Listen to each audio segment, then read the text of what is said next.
안녕하세요. 저는 경기도에 살고 예비 쌍둥이 엄마입니다. 요즘 몸이 점점 무거워져 집에서 TV를 보며 뒹굴거리는 날이 많은데요. 드라마를 보다가 문득 저의 첫 번째 결혼 생활이 떠올라 이렇게 사연을 쓰게 되었어요. 믿었던 두 사람에게 배신당하고 제가 어떻게 했는지 한번 들어보실래요? 남편과 전 같은 대학을 다니던 친구 사이 그 이상도 그 이하도 아니었습니다. 한 학기가 지나갈 무렵 남편은 갑작스레 저에게 고백을 해왔고 전 그런 남편을 밀어냈어요.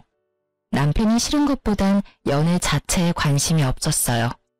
누굴 만나고 사랑하고 또 헤어지고 그런 것들이 저에겐 그저 감정 낭비처럼 느껴졌거든요. 하지만 남편은 지치지 않고 제 곁을 지켜주었고 전 남편과의 선을 긋고 친구로 지내고 있었어요. 그러던 어느 날 남편을 포함해 친구들과 다 함께 점심을 먹으러 가는 길이었어요. 신호등을 건너려는 순간 음주운전 차량이 빠른 속도로 저에게 돌진했고 곁에 있던 남편이 저를 구하려다 다리를 크게 다치는 사고가 일어났어요. 다행스럽게도 수술은 성공적으로 끝이 났고 저는 남편이 일어날 때까지 곁을 지켰습니다. 아직도 기억이 나네요. 마취에서 깬 남편이 저를 보고 했던 첫마디를요. 나 네 덕분에 군대는 안 가도 되겠어. 이 정도면 면제 아닐까? 그러면서 웃는데 이 남자 놓치면 안 되겠다는 생각이 들더라고요. 날 위해 목숨도 내놓는 남자. 이런 남자 놓치면 평생을 후회하겠다는 생각마저 들었어요. 남편과 저는 연애를 시작했고 졸업할 무렵에 남편과 저는 누가 먼저라고 할 것도 없이 취업에 성공했어요. 첫 직장이 생긴 25살에 저흰 무섭게 밀어붙여 결혼까지 성공했어요.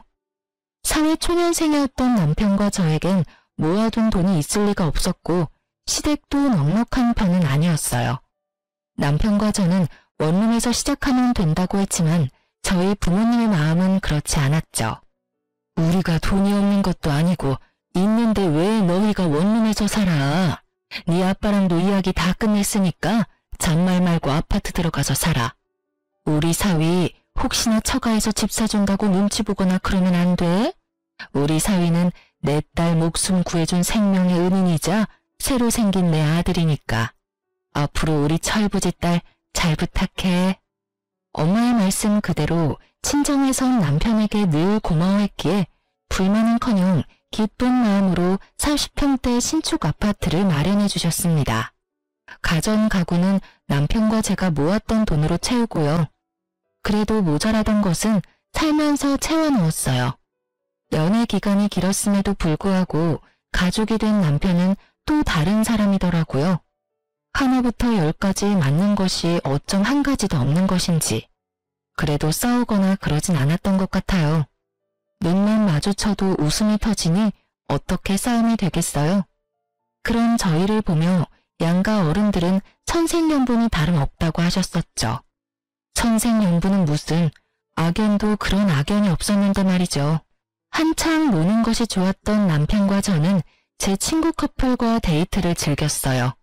10년 지기 제 친구는 물론이고 친구의 남자친구도 같은 학교 같은 과여서 넷이 어색함 없이 잘 어울려 다녔죠. 주말엔 캠핑, 평일엔 퇴근 후 반주를 즐기며 함께 시간을 보냈었는데 어느 순간부터 친구 커플의 다툼이 많아진다 싶더니 결국 헤어지더라고요. 사건은 그때부터 시작되었어요. 지훈이가 헤어지재. 나 이제 어떻게 해? 나 아직 지훈이 많이 좋아한단 말이야. 하나야, 그만 울어. 그러다 쓰러지겠어. 밥은? 밥은 먹었어? 한 끼도 못 먹었어. 지금은 밥보단 술이 더 생각나. 나랑 같이 술 한잔 해줄 수 있어? 아, 남편도 있는데 무리려나? 아, 아니야. 술 한잔 하자. 남편도 같이 가서 마시면 되지 뭐. 친구는 생각보다 많이 힘들어했고 저희 부부는 그런 친구를 위로해 주었죠. 10년 지기가 이렇게 힘들어하는데 이 정도는 해줄 수 있다고 생각했으니까요. 하지만 호의로 베푼 시간이 길어지니 부담이 되었고 부담은 곧 불편으로 이어졌어요. 눈치가 없는 친구도 아닌데 친구는 눈치라곤 없는 사람처럼 저와 남편의 데이트에 당연하다는 듯 함께하기 시작했고 점점 더 불편해졌어요. 이건 아니다 싶었지만 워낙 친한 친구이니 딱 잘라 말하기도 그렇더라고요. 거기에다 처음엔 불편한 기색을 표하던 남편도 오죽하면 저러겠냐며 이해해주자고 하니 더욱 말을 꺼내기가 힘들었어요. 괜히 제가 나쁜 사람이 되는 것 같은 기분도 들었고요. 지금 같으면 그런 건 신경도 쓰지 않고 불편하다고 똑바로 말했을 텐데 그땐 전 어렸고 대처 능력마저 미숙했었죠. 그렇게 친구와 함께하는 시간이 많아지던 어느 날 더는 가만히 지켜볼 수 없는 일이 일어났습니다. 주말을 앞둔 금요일 저희 세 사람은 저녁을 먹으며 맥주를 한 잔씩 했고 적은 양은 아니었지만 그렇다고 취할 만큼 마신 것도 전혀 아니었어요. 남편과 친구를 알고 지낸 지가 몇 년인데 제가 그런 것도 모른다고 생각하지도 않고요. 기분 좋게 자리가 끝나고 남편과 친구는 먼저 나가고 저는 화장실이 급해 다녀오겠다고 했죠. 급한 볼일을 마치고 가게를 나서는데 친구와 남편이 다정한 연인처럼 팔짱을 끼고 있는 것이 아니겠어요? 서로를 바라보며 다정하게 웃고 있는데 순간적으로 열이 확 오르며 눈이 다 튀어나올 지경이었어요. 저의 화를 돋운 건 어색함이라곤 찾아볼 수 없는 자연스러워도 너무 자연스러운 두 사람의 모습이었어요. 두 사람 뭐해? 팔짱은 왜 끼고 있어? 아, 춥기도 너무 춥고 술도 많이 마셨는지 어지러워서 네 남편 팔 좀 빌렸어. 괜찮지? 매미 우는 소리에 귀에서 피가 날 지경인데 춥기는 뭐가 추우며 평소 소주 3병도 거뜬히 마시는 애가 맥주 3병에 어떻게 어지럽기까지 한 건지 이해되지 않는 것 투성이었지만 긴 말에서 뭐 하나 싶었어요. 그래서 전 난색을 보이며 단호하게 말했어요. 아니, 싫어. 친하게 지내는 것까지는 괜찮은데 스킨십은 싫으니까 앞으로 조심해줬으면 해. 아, 미안. 내가 생각이 짧았나 봐. 진짜 미안. 진심인지 아닌지 알 수는 없었지만 일단 제가 기분 나빠하니 냉큼 사과부터 하는 친구와는 달리 남편 놈은 친구 편을 들더라고요. 목에 핏대까지 세우면서요. 뭘 그렇게 예민하게 굴어? 당신한테 친한 친구면 나한테도 친구인데 친구끼리 팔짱도 끼고 그럴 수 있는 거지. 하나 민망하게 꼭 그렇게 말해야 해? 당신 이렇게 속 좁은 여자였어? 뭐? 속이 좁아? 지나가는 사람 붙잡고 물어봐. 내가 속이 좁은 건지 두 사람 행동이 잘못된 건지. 그리고 당신은 지금 누구 편을 드는 거야? 누구 편을 드는 게 아니라 상황이 그렇잖아. 당신이 그렇게 몰아세우면 우리가 꼭 무슨 짓 하다가 걸린 사람 같잖아. 그냥 그런가 보다 하고 넘기면 되는 일을. 이게 뭐야? 당신 때문에 분위기 이상해졌잖아. 왜? 찔려? 난 그저 스킨십만 자제해달라고 했을 뿐인데 왜 오버하고 난리야? 그리고 분위기 이상해진 게 내 탓이야? 당신이 목에 핏줄까지 세우면서 나서서 분위기가 더 이상해졌다는 생각은 안 해? 당사자인 하나도 미안하다고 하는데 왜 당신이 나서서 이 난리야? 나 진짜 기분 나빠지려고 하는데 계속 할 거야? 처음이었어요. 제가 그렇게까지 남편에게 언성을 높이며 화낸 것은요. 처음 보는 저의 모습에 이제야 사태 파악이 된 남편놈은 말까지 더듬으며 상황 정리를 해보려 애쓰더군요. 아니 그게 아니라 여보. 내 말은 그러니까 괜히 별거 아닌 일로 두 사람 우정에 금이라도 갈까 걱정돼서 누구 편을 더 들고 그러려고 그랬던 건 아닌데 말하다 보니까 감정이 격해져서 나도 모르게 당신 기분 상하게 했어. 미안해. 졸지에 친구 앞에서 부부싸움까지 하는 꼴이 되어버린 저는 친구에게 다음에 보자는 짧은 인사를 남긴 채 집으로 돌아왔어요. 남편은 그날 밤 새벽녘까지 저에게 용서를 구했고 저는 그런 남편을 용서해 주었어요. 자기, 한 번만 더 남이 보는 앞에서 내 편 안 들고 다른 사람 편 들었다간 가만 안 둬? 당연하지. 난 남이라고 생각하지 못했어. 워낙 당신이랑 친하니까. 그래서 팔짱 정도는 가볍게 생각했나 봐. 난 정말 당신이 이렇게까지 기분 나빠할지 몰랐어. 당연히 기분 나쁘지. 친구는 친구야. 가족이 될 순 없다고.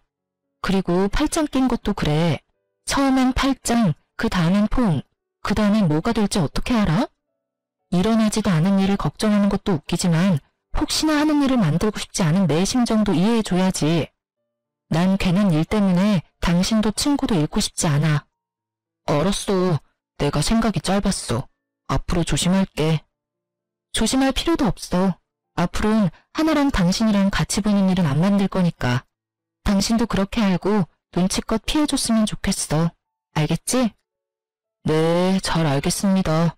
내 친구도 아닌데 뭐 안 보면 되지.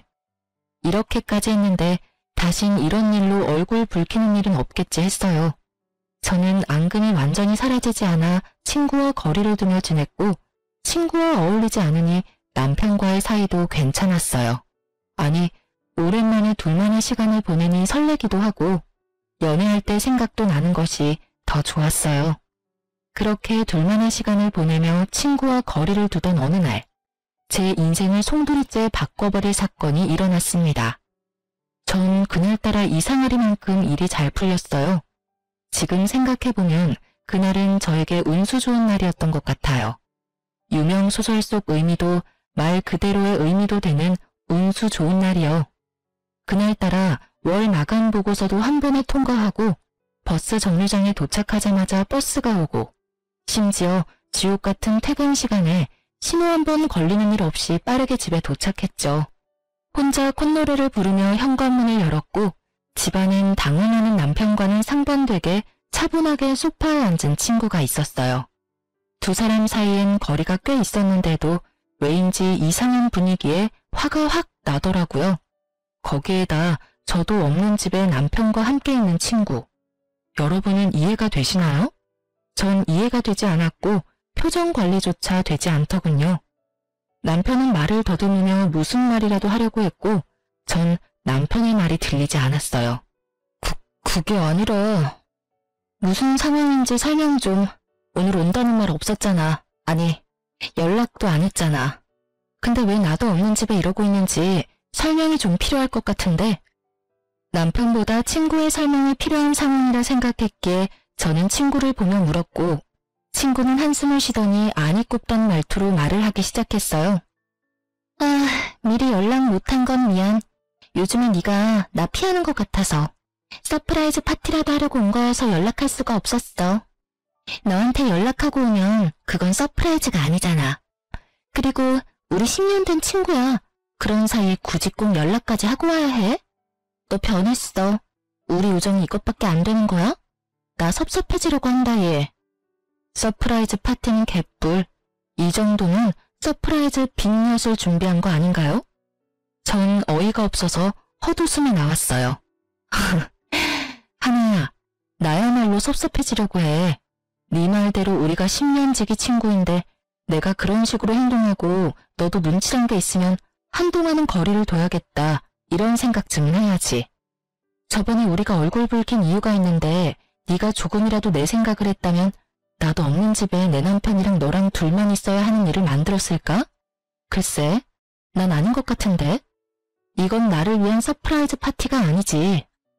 최예진, 너 진짜 말 이상하게 한다. 내가 네 남편한테 무슨 짓이라도 한대? 왜 저번부터 별것도 아닌 걸로 사람 이상하게 만들어? 오늘도 그래. 나는 너랑 사이가 이상해진 것 같아서 좀 풀어보려고 기껏 바쁜 시간 쪼개서 찾아왔는데 그런 나한테 한다는 말이 고작 이거야? 너 혹시 의부증이야? 그렇지 않고서는 지금 이 반응 일반적이지 않잖아. 뭐? 의부증? 너 말 다 했어? 네 행동 이상한 건 생각 안 하고 누굴 정신병자로 몰아.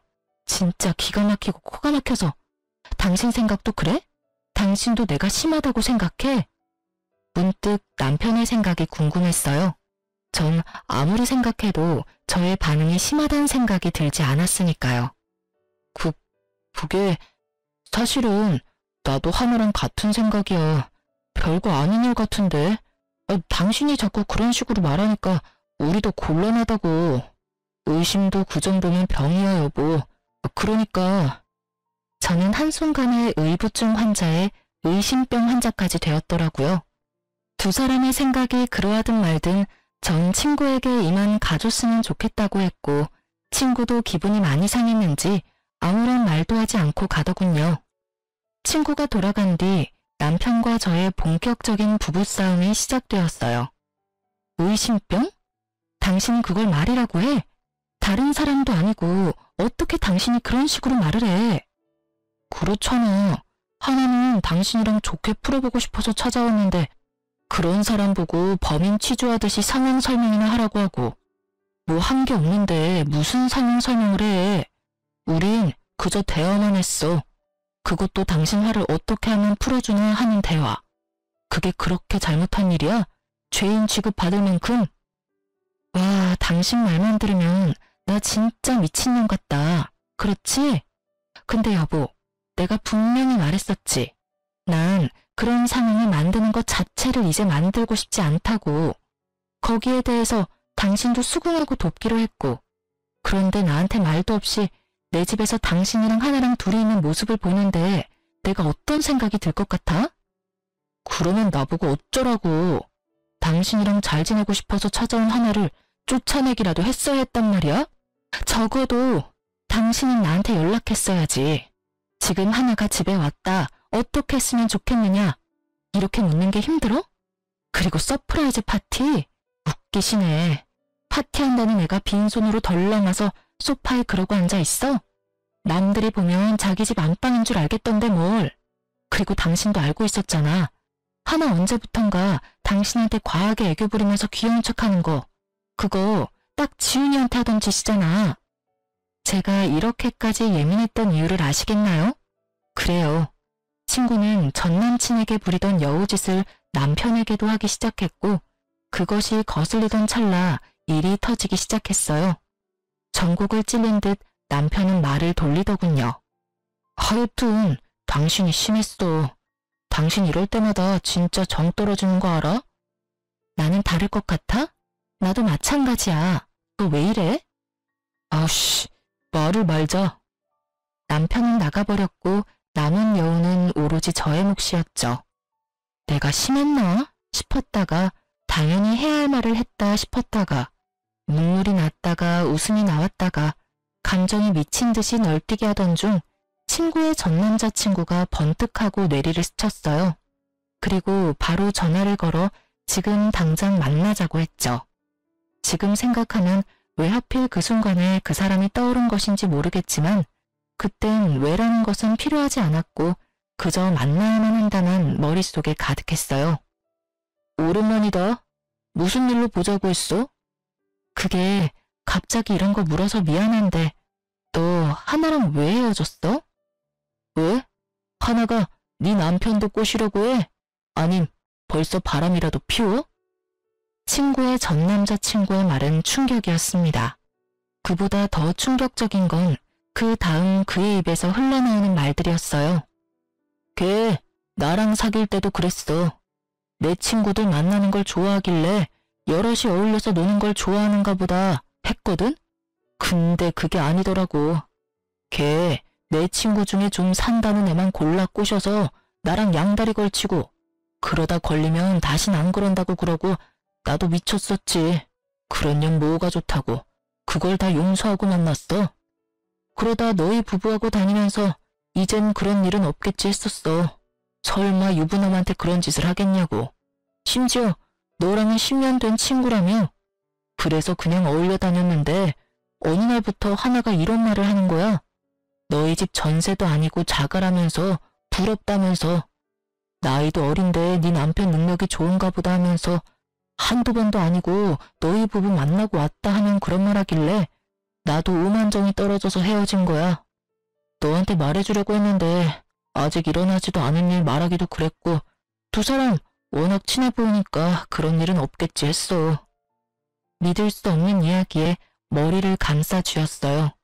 이런 경우 친구가 그런 마음을 먹었다고 한들 내 남편은 그런 일이 없을 거다 하는 확신이 들어야 하는데 오늘 남편 하는 꼴을 보니 그런 일이 있을 것만 같았거든요.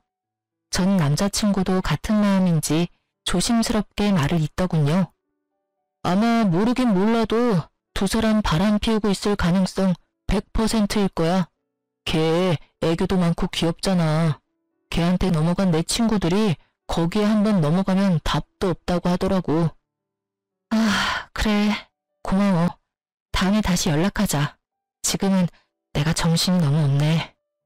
모든 것이 두 사람의 외도를 가리키고 있었지만 전 아니라고 생각했던 것 같아요.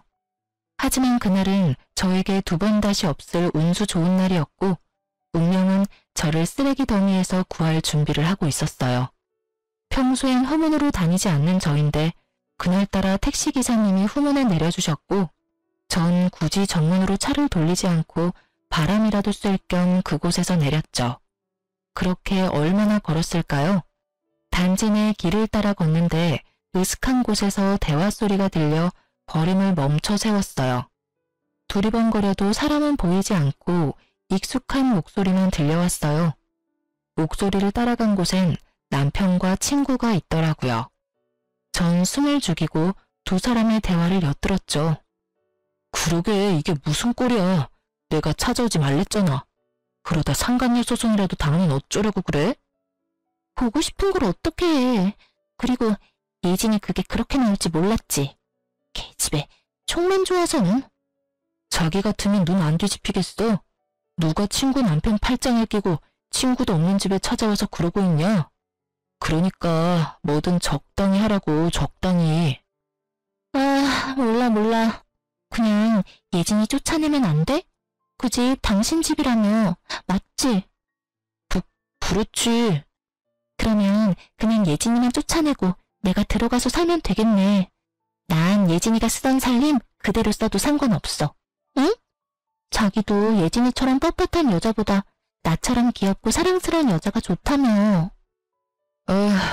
일단 좀 기다려. 이혼이 그렇게 쉬운 줄 알아? 나 사랑한다며. 이제 나뿐이라며. 혹시 다 거짓말이었던 거야? 왜? 막상 헤어지려니 아쉽니? 아니야, 그런 거. 내가 사랑하는 건 너뿐이야. 내 맘 알지?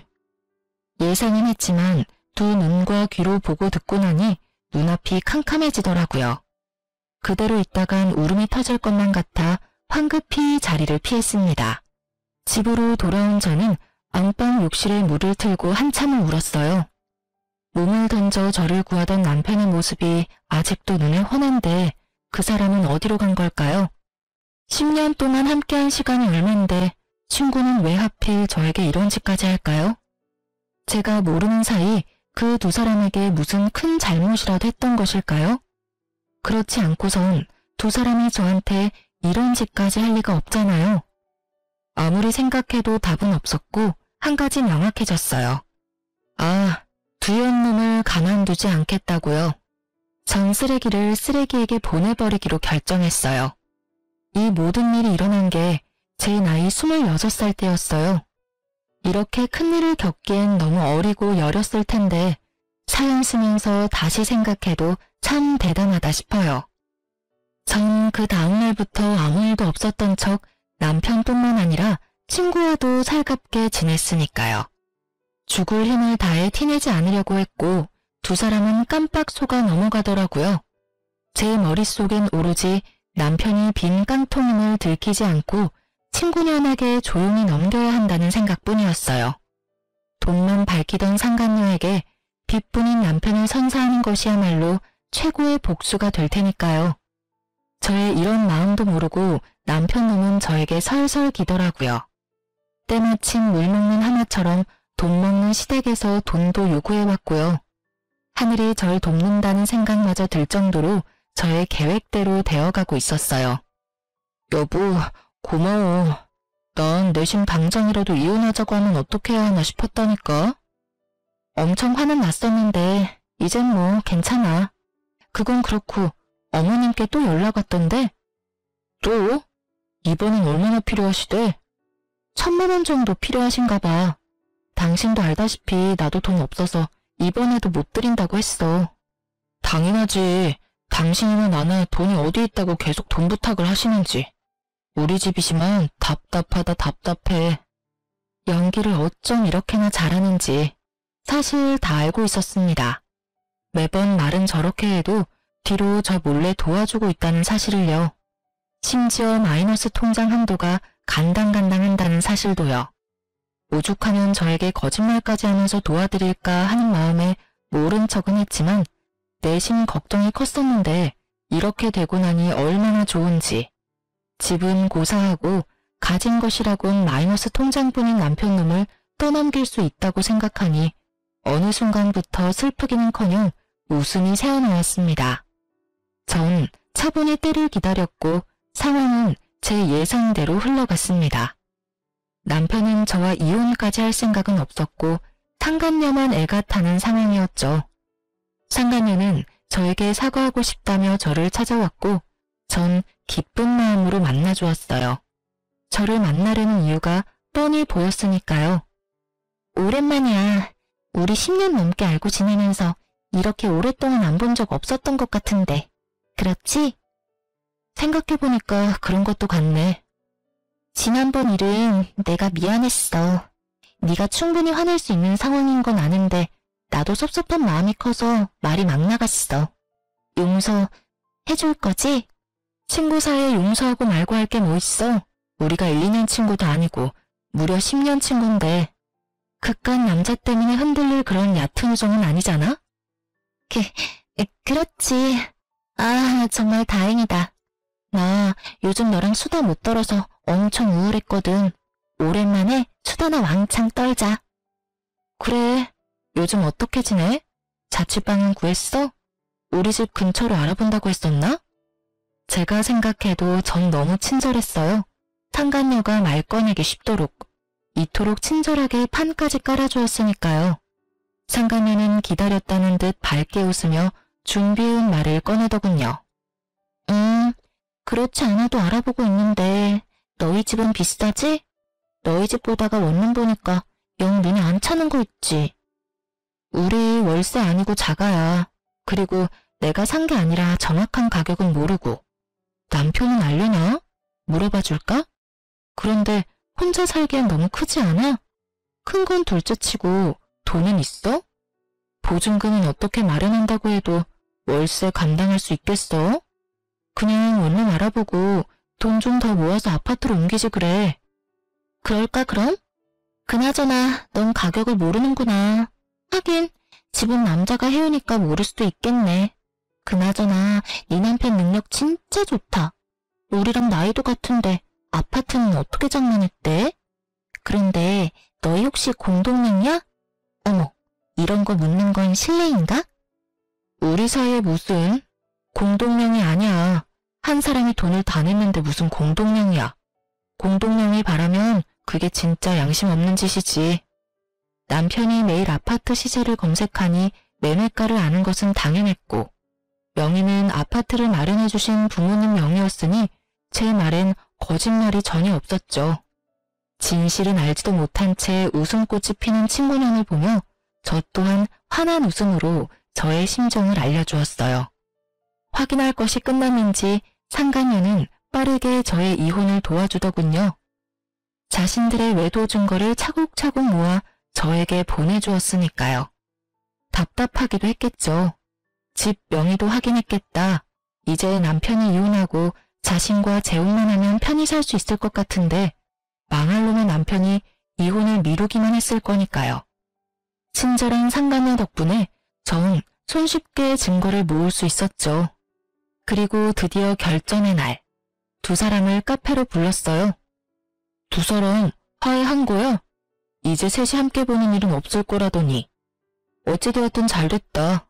하나, 잘 지냈어? 아, 잘 지냈지. 잘 지냈어?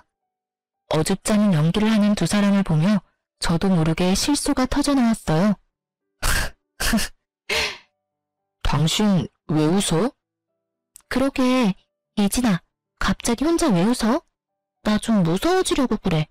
혹시 어디 아파? 아, 미안. 두 사람 어색한 연기를 보니까 웃음을 참을 수가 있어야지. 당신 진짜 왜 그래? 정말 아는 것이 하나도 없어 어리둥절한 남편놈과 올 것이 왔구나 하며 기대에 찬 상간녀. 전 두 사람에게 상간녀가 준 증거를 뿌려주며 말했어요. 오랜만은 무슨. 여기 바로 어제도 두 사람 만난 증거가 버젓이 있어. 그러니 내가 두 사람 하는 꼴이 웃기겠어, 안 웃기겠어? 여보, 그게 아니라 우리가 어제 만난 건 당신 곧 생일이잖아. 생일 파티 해주려고 만난 거였어. 그렇지 않아요? 남편놈은 애절한 눈빛으로 도움을 요청했지만 상간녀는 그럴 마음이 전혀 없어 보였죠. 아, 두 사람은 생일 파티 계획 짜는데 손잡고 어깨 동무하고 하는가 보지? 그게 잘못했어, 여보. 그게 어떻게 된 일이냐면. 됐고, 하나, 넌 나한테 할 말 없어? 입을 꾹 다물고 있는 친구에게 물었어요. 지금 생각해보면 마지막 기회라도 주고 싶었던 것 같아요. 10년 세월 이대로 끝내고 싶지 않았던 마음도 있었던 것 같기도 하고요. 여러분이 보기엔 바보 같겠지만 전 그랬어요. 하지만 상간녀는 그런 저의 호의를 완전히 찢어버렸습니다. 왜? 사과라도 하길 바라니? 어쩌지? 난 전혀 미안하지 않은데. 알다시피 나 이 사람 사랑해. 이 사람도 나 사랑한다고 하고. 어쩌겠어, 우리 마음이 이런 걸. 구질구질하게 붙잡을 생각하지 말고 이혼해줬으면 좋겠어. 걱정하지 마. 구질구질하게 매달리는 일 따윈 없을 테니까. 네가 그런 부탁하지 않아도 오늘 말하려고 했어. 들었지? 우리 이혼하자. 초스피드로 전개되는 대화에 남편놈은 눈에 굴리기 바빴습니다. 저런 걸 믿고 낭비한 제 청춘이 아까워 미칠 지경이었지만 어쩌겠어요. 이미 시간은 지났고 되돌릴 순 없는 일인걸요. 그렇기에 전 더는 시간 낭비할 필요 없이 이혼을 진행했습니다. 친절한 증거 덕분에 저의 이혼은 빠르게 진행되었고 그 흔한 물벼락 한번 날리지 못했지만 이혼이 확정되는 날 물벼락을 좋기 100대는 날린 통쾌함을 맛보았네요. 그들의 지옥이 시작될 것이 뻔했으니까요. 저의 예상대로 저와 이혼한 전 남편은 빠르게 상간녀와 재혼하더군요. 빈 깡통이 요란하다고 결혼식을 얼마나 성대하게 했는지 친구들의 연락이 빗발쳐 모를래야 모를 수가 없었어요. 전 그날 두 사람의 빚뿐인 앞날을 축복해줬네요. 벤츠인 줄 알았던 남자가 사실은 빚쟁이란 걸 알았을 때 상간녀의 표정이 상상돼 그날 하루 참 행복했어요. 그렇게 이혼하고 전 참 바쁘게 살았어요. 나름 만족할 만한 복수였기에 두 사람을 떠올리지 않으며 살았죠. 2년하고 8개월의 시간이 지났고 전 재혼을 했어요. 첫 번째 이혼으로 상처가 남았던 터라 망설였지만 남편의 끈질긴 구애에 전 다시 한번 용기를 내었고 진작 용기를 내지 않은 것이 후회될 정도로 행복했어요. 부유한 집안에서 자란 남편은 저에게만 다정한 사람이었고 제가 죽으라고 하면 죽는 신용까지도 하는 사람이었어요. 그렇게 전 남편의 사랑으로 완벽하게 과거를 잊고 살았어요. 그러던 어느 날 잊고 지냈던 상간녀를 만난 건 다름 아닌 산부인과였습니다. 그때 당시 전 임신을 한 건 아니었고 볼 일이 있어서 들린 것이었는데 저의 시야 끝에 익숙한 두 사람이 걸렸습니다. 그건 바로 전 시모의 상간녀였어요. 목이 다 늘어난 인부복에 머리는 산발인 상간녀는 만삭이었고 그런 상간녀에게 전 시모는 쉴 새 없이 핀잔을 주고 있었어요. 아우 정말 내가 네 년 꼴만 보면 없던 병도 생기는 기분이다. 옷은 그거밖에 없니? 거지도 아니고 꼴이 그게 뭐니? 네가 이딴 꼴로 다니니까 우리 아들도 하는 일마다 안 풀리는 거야. 네 년 때문에 그 부잣집 여자랑도 이혼하고 아파트도 날리고 회사에서도 쫓겨나고 네가 순진한 우리 아들 홀리지만 않았어도 지금쯤 그 좋은 집에서 떵떵거리면서 살았을 텐데 아이고 속 터져 정말. 어머님 저야말로 억울하다고요. 아파트는 그이 명의라고 했었단 말이에요. 그리고 회사는 그이가 게을러서 쫓겨난 거지 저 때문이 아니라고요. 걔가 왜 게을러졌겠니? 다 너 때문 아니니? 그 좋은 집 살다가 너 때문에 단칸방 살이에 빚만 갚게 생겼으니 일할 맛이 나겠어? 어머님은 왜 매번 제 탓만 하세요? 저도요 어머님 뱃속에 애 때문에 참고 살아요. 누군 같이 살고 싶어서 사는 줄 아세요? 너 말 한번 잘했다. 이 와중에 임신이 하고 싶더니 몸 관리를 어떻게 했길래 덜컥 임신이나 해서는 그나마 아들이라니 내가 병원이라도 같이 와주는 줄 알아. 어휴, 꼴 보기 싫어. 나 먼저 갈 테니 집엔 알아서 와. 꼴도 보기 싫다며 떠나는 전시모를 뒤로 상간연한 눈물을 훔치더라고요.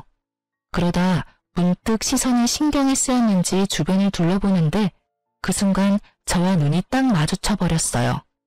한눈에 저를 알아본 상간녀는 무서운 기세로 저에게 다가와 다짜고짜 따지기 시작했어요. 내 꼴이 우습니? 이게 다 너 때문이야. 나한테 왜 거짓말했니? 그때 네가 그 인간이 아파트는커녕 빚뿐이라는 말 한마디만 해줬어도 내가 이 모양 이 꼴로 살진 않았을 거 아냐. 이게 다 너 때문이라고. 상간녀의 뻔뻔함에 할 말을 잃은 것도 잠시 저도 한마디 해주었어요. 정신 좀 차려. 고작 아파트 한 채 눈 뒤집혀서 10년지기 뒤통수 때리고 남편 뺏어간 주제에 어디서 고개 빳빳이 쳐들고 남 탓이야, 남 탓이. 그리고 왜 말 안 했냐고? 몰라서 묻니? 가난한 시댁에 가진 거라곤 마이너스 통장뿐인 거지 남편 데리고 가준다는데 너 같으면 말하겠어? 뭐라고? 그래서 나한테 미안한 마음이 조금도 없다는 말이야? 넌 어쩜 그렇게 뻔뻔하니? 이야, 내가 이 말을 이렇게 돌려주게 될지 몰랐네. 잘 들어. 그럼 내가 미안하다고 사과라도 하길 바라니? 어쩌지? 난 전혀 미안한 마음이 없는데. 구질구질하게 옛일이나 들먹일 거면 가던 길이나 가. 네 얼굴 보고 있는 것도 역겨우니까. 전 상간녀가 저에게 했던 말을 그대로 돌려주었고 틀린 말이 하나 없는 제 말에 지기 싫은 상간녀는 순식간에 태세를 바꾸어 말을 돌렸어요. 하여튼 넌 아직도 혼자니? 재혼했다는 소식은 못 들었는데. 그런데 산부인과엔 웬일이야? 혹시 어디 아파? 폐경이니? 요즘 그런 애들 많다더라. 왜 스트레스 심하거나 그러면 조기 폐경 도구 한다잖아. 남편 뺏기고 충격이 심했나 봐. 미안해서 어떡하니? 나만 행복해서. 넌 아직도 내 소식 묻고 다니니? 그 정도면 거의 스토커 수준이야 너. 나한테 집착 좀 하지 마. 네 남편 두고 왜 나한테 집착을 하는지 모르겠다 얘. 그리고 혹시 이런 말 아니? 착각은 자유라는 말. 아무리 자유라지만 그 정도면 병인 것 같은데. 산부인과 말고 정신과부터 다녀. 그러다 큰일 나 너. 뭐라고? 너 진짜 말이면 단 줄 알아? 아니다. 나한테 남편까지 뺏겼는데 뭔들 못 들어주겠니? 네가 아무리 바라 그래도 내가 승자고 넌 패자니 말이야. 승자라고 하기엔 네 꼴이 참 비루하지 않아? 꼴이 그게 뭐야? 거울도 안 보고 다녀? 집에 거울이 없는 거야 설마? 목 다 늘어난 인부복은 둘째치고 머리는 좀 빗고 다녀. 빚 그까짓 거 얼마나 한다고? 빚이 아무리 많아도 빚 정도 살 돈은 있지 않아? 다 네 걱정돼서 그래. 한 번 핀 바람 두 번은 더 쉽지 않겠어? 좀 꾸미고 다녀. 근데 내 꼴이 어때서? 자다가 바로 나와서 그래. 그리고 우리 그이 나 얼마나 사랑하는데. 그러니 너랑 이혼하고 나한테 왔지.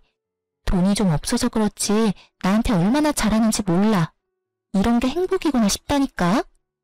얼마나 필사적으로 사랑받는 척 행복한 척을 하는지 불쌍할 지경이었어요. 상간녀의 필사적인 연기가 계속되던 그때 의사 가운을 입은 남자가 저를 불렀어요. 여보. 그래요. 제 남편은 산부인과 의사였고 남편을 보기 위해 병원에 잠시 들린 것이었어요. 적절한 타이밍에 나타난 남편이 얼마나 반가운지. 다정하게 저를 부르는 의사 남편을 본 상간녀는 많이 놀랐는지 그 퀭한 눈알이 튀어나오겠더라고요. 하긴 퀭한 눈알이 튀어나온다 한들 이상한 일은 아니었죠. 아직도 자신이 뺏은 전 남편을 잊지 못해 혼자 청승맞게 살고 있는 걸로 생각하고 있었을 테니까요. 그렇게 저를 위안 삼으며 그 지옥 같은 삶을 견뎠을 테니까요. 그런데 불행해야만 하는 제가 재혼한 것도 배가 아픈데 하필 그 남편이 의사이니 그 배알이 얼마나 꼬이겠어요? 이러려고 의사 남편과 재혼한 건 아니었는데 그날만큼은 가운 입은 남편이 그렇게 자랑스러울 수가 없었어요. 믿을 수 없는 사실에 상간녀는 개거품을 물며 절규하기 시작했어요. 아니야, 아니야. 그럴 리가 없어. 넌 나한테 다 뺏기고 불행했어야지. 내가 누구 때문에 이렇게 사는데? 내가 왜 이렇게 살게 됐는데? 미친 사람처럼 상간녀가 울분을 토해내는 동안 제 곁으로 온 남편은 위험한 상황이라 생각했는지 저의 어깨를 감싸주더라고요. 그런 모습을 본 상간녀는 마지막 발악이라도 하는지 저를 모함하기 시작했어요. 안녕하세요. 저 예진이 친구인데 혹시 예진이가 어떤 애인지 알고 결혼하셨어요? 예, 아주 질 나쁜 애예요. 친구 남자친구 뺏는 거는 기본이고요. 남자친구 있으면서 조건 더 좋은 남자 나타나면 양다리 문어다리까지 걸치던 애였다고요. 조심하세요. 지금도 바람피고 있을지 누가 알겠어요? 원하는 바가 뭔지 모르는 건 아니지만 어림도 없는 일이었죠. 저희 남편이요. 절 1년 넘게 쫓아다녔거든요. 1년 넘게 같은 남자 거절하는데 과거사를 숨겼겠어요? 진작 내 과거가 이러해서 난 남자 만날 생각 없다고 귀에 못 박히게 말했어요. 그래도 제가 좋아 죽겠다고 해서 한 결혼이었습니다. 역시는 역시라고 남편은 흔들림 없이 그 모함을 돌려주더군요. 제가 바보인 줄 아십니까? 그 말도 안 되는 소리를 다 믿을 거라고 생각하신다니 그쪽 정신 상태가 어떤지 뻔하네요. 더는 모욕적인 말 듣고 싶지도 않으니 당장 나가주세요. 앞으로는 저희 병원은 환자로도 안 오셨으면 합니다. 저흰 환자도 가려가면서 받는 병원이라서요. 이렇게 말하며 남편은 간호사를 시켜 상간녀를 쫓아내버렸어요. 사실 자기 인생 자기 손으로 말아먹은 상간녀 꼴을 보고 싶긴 했었는데 막상 보고 나니 썩 통쾌하진 않더라고요. 이런 제 마음을 읽었는지 남편이 한마디 하더군요. 마음 쓸 필요 없어. 마지막까지 당신한테 다 덮어 씌우는 거 좀 봐. 아직 정신 못 차렸어, 저 여자. 어떻게 뱃속에 애까지 가진 여자가 심보가 그따윈지. 에휴, 그런 집에서 태어날 애가 불쌍하다 불쌍해. 당신 탓으로 생각할 필요도 없고 불쌍하다 생각할 필요도 없어. 자기 자리 자기가 찾아간 건데 뭐. 남편 말을 들으니 마음이 한결 편안해지더라고요. 그날 저녁 상간녀에게 제 소식을 들었는지 오랜만에 대학 친구에게서 전화가 왔어요. 덕분에 그들이 어떻게 나락으로 떨어지게 됐는지 자세히 알 수 있었어요. 오늘 그 배신자는 만났다며? 나한테 전화와서 개거품문인데 귀 따가워서 혼났어. 어떻게 거기서 딱 만나니? 나 통화하는 내내 얼마나 통쾌하던지. 하나 걔 몰골 엉망이지? 안 봐도 뻔해. 쫄딱 망한 남편의 돈 나올 구멍이라고는 없는 시댁. 뻔하지 뭐. 말도 못하게 엉망이더라. 그런데 집이 그렇게나 힘들어? 빚은 있어도 대기업 월급이면 못 갚을 정도는 아닐 텐데. 생각보다 더 엉망이라서 깜짝 놀랐잖아. 내가 그놈의 정이 뭔지 회사엔 바람 피워서 이혼했다고 알리진 않았거든. 아, 넌 아예 귀 닫고 살았으니 아무것도 모르겠구나.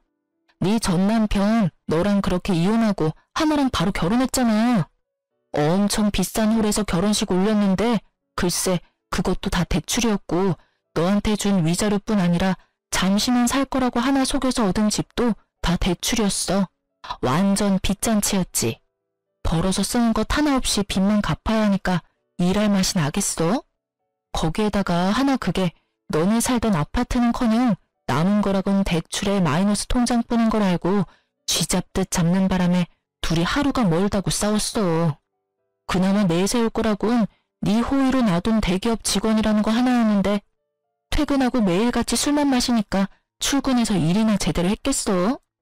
맨날 술 냄새나 풀풀 풍기면서 일 처리도 제대로 못하고 하니까 결국 잘렸지 뭐. 회사도 잘리고 빚도 못 갚으니까 결국엔 시댁으로 들어갔다고 하더라고. 그 시무 성깔 너도 알지? 그러니까 하나가 버티겠어? 도저히 안 되겠다 싶었는지 이혼할 거라고 하더니 하필 그때 덜컥 임신을 해버렸지 뭐야. 이 와중에 임신이라니 부부 사이가 좋다고 해야 할지 참나. 하여튼 그 길로 이혼은 물 건너가고 그 꼴로 살고 있어. 천벌 받은 거지 뭐.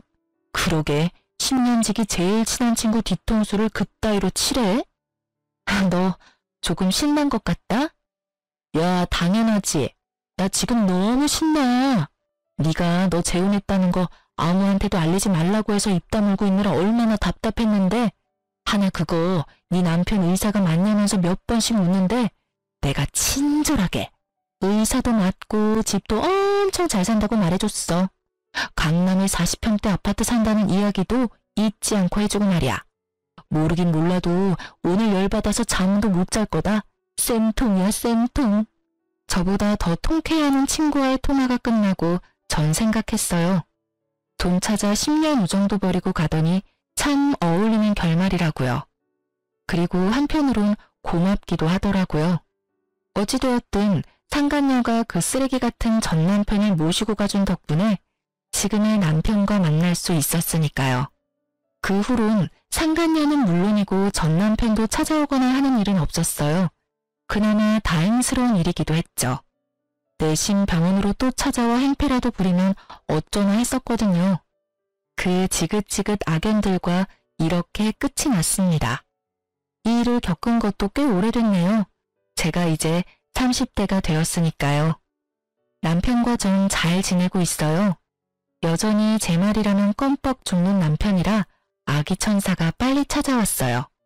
그것도 하나가 아닌 두 천사가 제 뱃속에 자라고 있어요. 요즘엔 몸도 무겁고 조심하기도 해야 한대서 집에서 쉬며 태교에만 힘쓰고 있어요. 정말 웃긴 게 전 입덧이 없는데 남편이 입덧을 하고 있어요. 그 덕에 주변에서 팔출불이라 불리고 있죠. 다른 산모들의 부러움은 제 몫이고요.